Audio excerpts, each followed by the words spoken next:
어제 민주당 최고위원회의에서 당원당규 개정 의결을 했습니다. 당대표 사퇴 규정에 예외를 두면서 사퇴 시점을 정할 수 있게 된 건데요. 이 결정 어떻게 보십니까? 제가 말씀을 드려야 되겠네요. 먼저. 예. 첫 번째 가정. 이재명 대표는 연임을 결정하지 않았습니다. 아까 우리 박지원 원장님도 그런 이야기 하셨을 거예요. 네. 그리고 두 번째, 이 당원당규 개정 대상이 이재명 대표라는 설정이 성립되지 않습니다. 그래서 이 이야기는 뭐냐면요. 민주당은 혹시나 모를 대통령의 임기 중단, 네.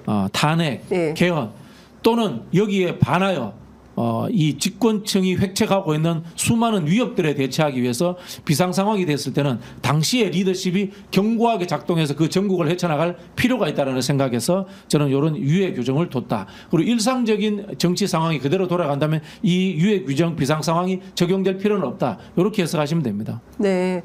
그거 하나만 더 여쭤볼게요. 이제 과거에 당 내부에 귀책 사유가 있을 때는 민주당이 후보 내지 않고 무공천하는 조항이 있지 않았습니까? 네네. 사실 그런 조항을 만들었을 때 굉장히 민주당이 잘 결정했다라고 국민들한테 환호를 받았는데 그 규정도 이번에 삭제를 했습니다. 그리고 뭐 부패 연루의 경우에도 네네. 그것도 이제 문제 없도록 조항을 변경했거든요. 이 두 가지 조항은 첫 번째는 네. 이게 검찰 독재 정부이기 때문에 네. 사법적 판단에 대해서 신뢰를 할 수 없다라는 전제가 깔려 있는 것 같고요. 두 번째는 결국 정치라고 하는 것은 규정과 규칙의 문제보다도 국민적인 여론과 선거로서 심판받는 거기 때문에 거기에 따른 정무적 판단의 영역을 넓혀둬야 된다라는 하나의 정치 활동의 자유의 측면에서 저는 그렇게 한 것 같아요.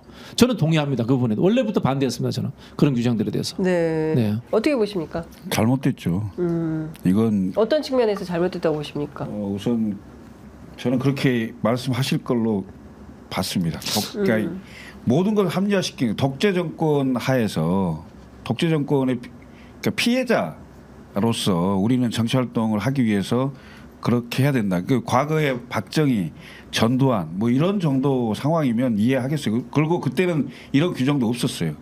또 실제로 정치 활동 규제를 해갖고 정치를 못하게 했고. 그때는 당원당규도 없었습니다. 네. 솔직히 말씀드려서. 이런 상황이었기 때문에 그때 상황 같으면 내가 뭐 이해하겠는데 물론. 지금 윤석열 정부를 검찰 독재라고 규정하면서 그 정도 수준이라고 얘기를 하면 뭐 일리가 있다고 생각을 하겠습니다만은 지금 상황은 적어도 그런 건 아니다. 그러니까 예를 들면 규책 사유가 있는 그 부정부패 연루자 이 부분에 대해서 그럼 그 당 책임이 없다. 예를 들면 지금 돈봉투 연루된 의원들이라든지 이런 분들이 실제로 검찰 조사 결과 뭐가 나왔다. 그럼 그건 전당대회에 있어서 그동안의 관행과 관례이기 때문에 우리는 예를 들어서 뭐 피해자다 이렇게 하면서 그냥 다른 의원들 다른 후보들 내겠다 이런 취지 같은데 이건 대단히 좀 문제가 있고요.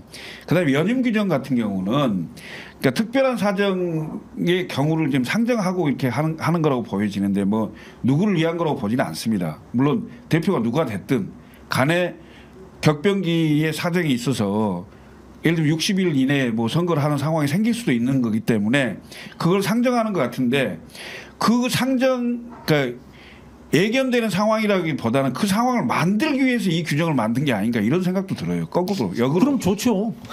역으로. 김철근 총장님 말씀이 일리가 있습니다. 네. 그래서 제가 봤을 때는 애초에 이런 규정을 만든 것 자체가 잘못된 거예요.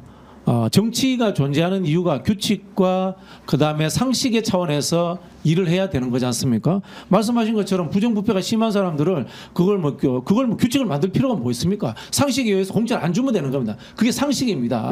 그런 측면에서 저는 이런 것들을 넣는 것 자체가 좀 웃긴다라는 생각을 평소에 그럼 상식을 안 지켰기 때문에 규칙을 만들자 이렇게 해석된단 말이에요. 아니 근데 그게 아니라 실제로 문제가 발생이 돼서 그걸 미리 예단할 수는 없잖아요. 그러니까 재임 중에 부정부패 사건으로 수사받고 재판받아서 이제 더 이상 직을 유지할 수 없게 됐을 때 그 다음 선거에서 민주당은 후보를 안 냈단 말이에요.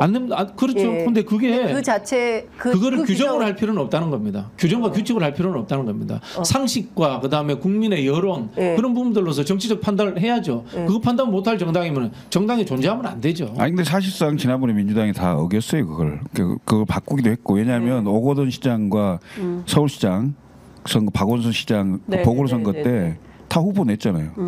그러니까 그때 사실상 무의미한 조항이 돼버렸다. 후보를 다 냈잖아요. 그래서 이제 그 우리 김철근 총장님의 비판이 의미가 있다라고 말씀드리는 게 예.